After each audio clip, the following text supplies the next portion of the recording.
Hey guys, welcome to Little Boy Customs. Today I'm going to tell you exactly where I cut on the Grand Marquis frame in order to get this cab setting on it.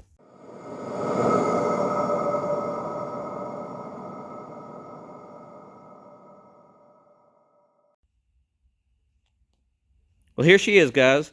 The 67 Ford F100 is setting on the 2001 Grand Marquis. It is not welded in.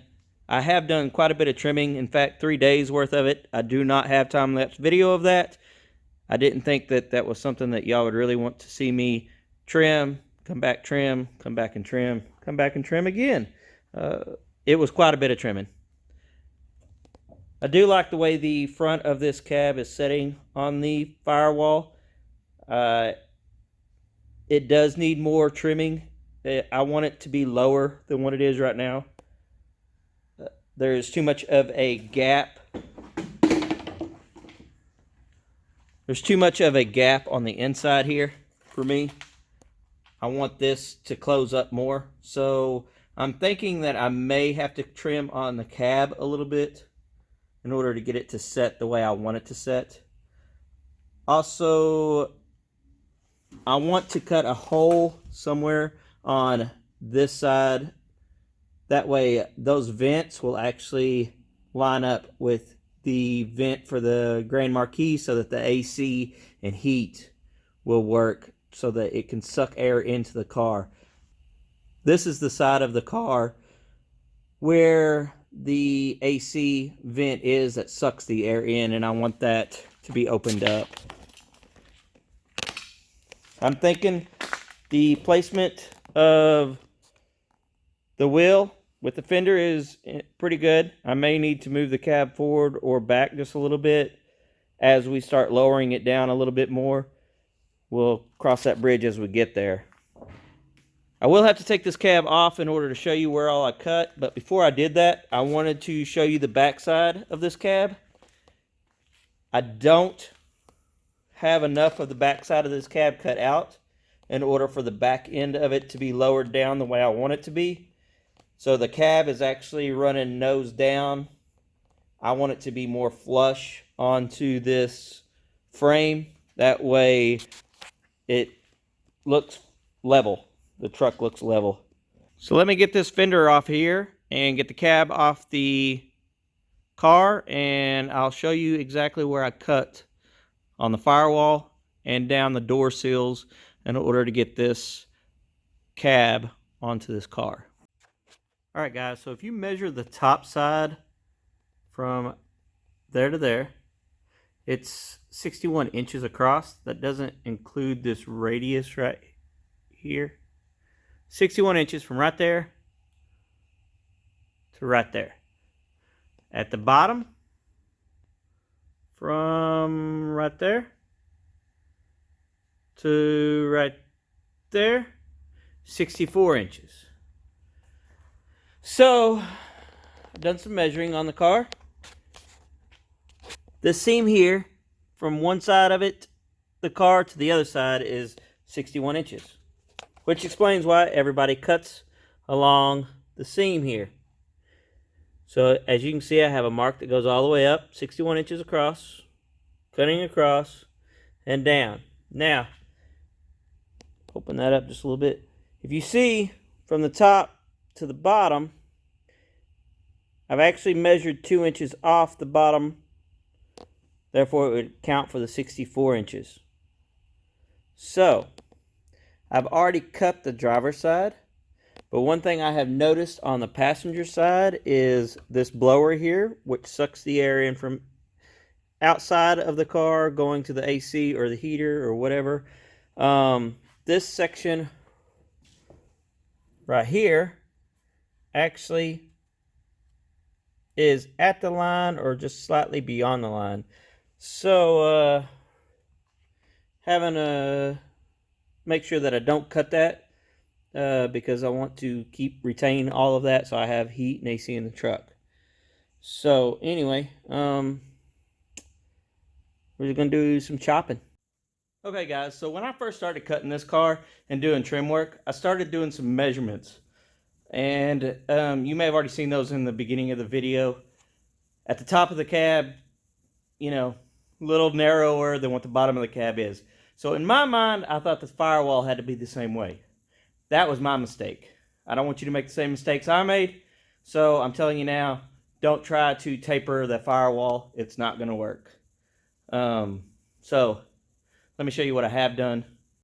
So what I mean by tapering the firewall, this right here was where the seam was at. And I said I was going to cut right there and follow that line straight back. And then I decided that because it's about a 4-inch taper on the cab, that I needed to taper this cut here, which as you see now has been completely taken out. But when I first started this, I left 2 inches off that seam right here out and cut everything 2 inches wider down here on this end of the car than what I did up here on this end of the car. As you can see, that did not work out for me.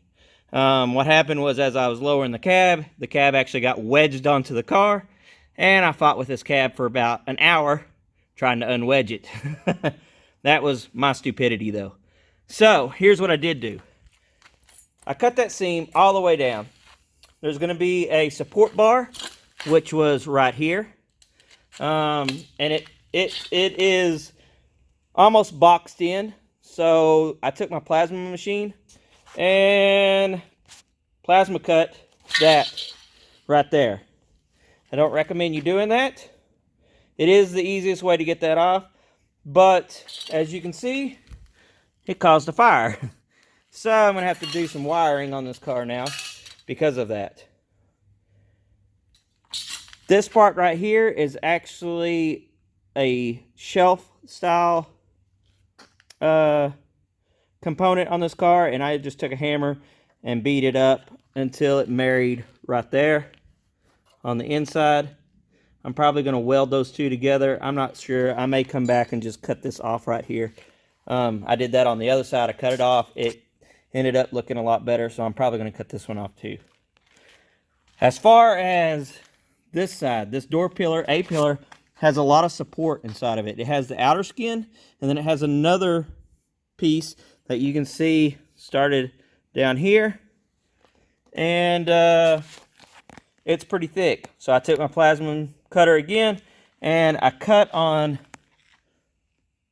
this side of the seam and took all the fascia outer skin off of the car, and then I cut the inner support bracket in order to get it out of my way as well. Then I came down and I just cut everything down here at the bottom flush with the car, as flush as I could get it, and I used my plasma cutter for that. Now for the railing that was back here, I actually went on to, you have a seam that you will see that looks like this right here. Okay?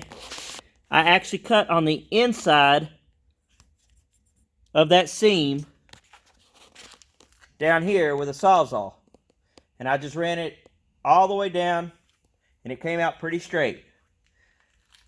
Well, this lower seam here has an inner and outer, which I showed on the last video, if you watched it all the way to the end. And so then I just took a sledgehammer, peeled it back by beating on it a little bit, and then I took my plasma machine, and as you can tell, I just whacked off the bottom end of it. This side was extremely easy to do. Other than catching the wires on fire right there, I really didn't have any problems. I did catch a little bit on fire on the inside here, and inside the B pillar there is going to be some kind of like black tar looking stuff. It's kind of like foam or tar mixture type stuff. That stuff is extremely flammable, so if you're using a plasma machine in order to cut these things off, make sure you have some kind of water nearby in order to put that fire out, because it is extremely flammable and it will catch on fire super easy. Okay, so for the passenger side, I cut everything the exact same that I did on the driver's side. The only difference is this here is that piece that I bent up on the driver's side. I actually cut it flush here. I think I'm going to do the exact same thing on the driver's side in order to weld on a flat piece of panel here, just like on that side. The one thing I did do is I used my plasma machine more on this side, which you can see the jagged marks it left. It's not as clean cut as a Sawzall, but it does work. The downfall of it is I didn't use a Sawzall on this side because I thought I would cut into this and damage it. Well, I didn't think for some reason that the plasma machine would catch it on fire, although I should have known that it would because of all the things that caught on fire on the driver's side. Well, it did catch on fire on this side and it burnt this entire part here. So I will have to come in with some kind of like plexiglass or something of that nature and rebuild the box slightly. I'm thinking I can do that with between the plexiglass and maybe some silicone, that kind of stuff. Cut this burnt stuff out and then just rebox it in. So that is going to be my plan there. Everything else is the exact same. That was pretty much the only thing that caught on fire on this side. The foam that's underneath the dash caught on fire also, but that's to kind of be expected. And that's where we're at on the passenger side. I cut everything the exact same. As far as the back end of the cab, I did notch this out. It's not notched out enough. I took 3 inches from the bottom of the lip up to the top. I need to cut more of that out.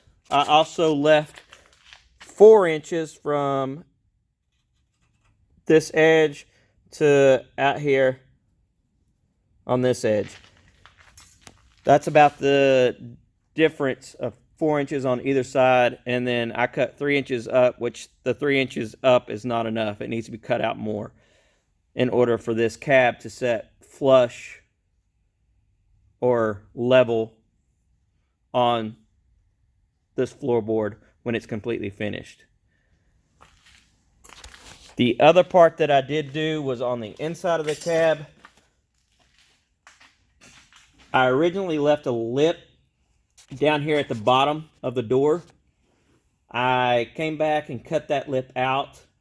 I decided I was going to need something more flat, and I'm going to go in with metal and fill the gap that is there between the car floorboard and the cab. And so I went ahead and cut all that out all the way to the back. I do still have the part where the gas tank was setting on top of, but I do believe that I'm going to actually cut that out as well. I don't really see a point in keeping that in there. Alright guys, sorry today's video is kind of short. It's more to the point. I didn't show the actual time-lapse video of me trimming and trimming and trimming and trimming, trying to get this cab to fit on here. I figured you'd get bored with it, to be honest with you. There was quite a bit of just, well, it took 3 days of trim work in order to get this cab to actually fit on here like the way I wanted it to. So anyway, hope you enjoyed the video. If you did, hit the subscribe button. Please smash that like button and stay tuned for the next video.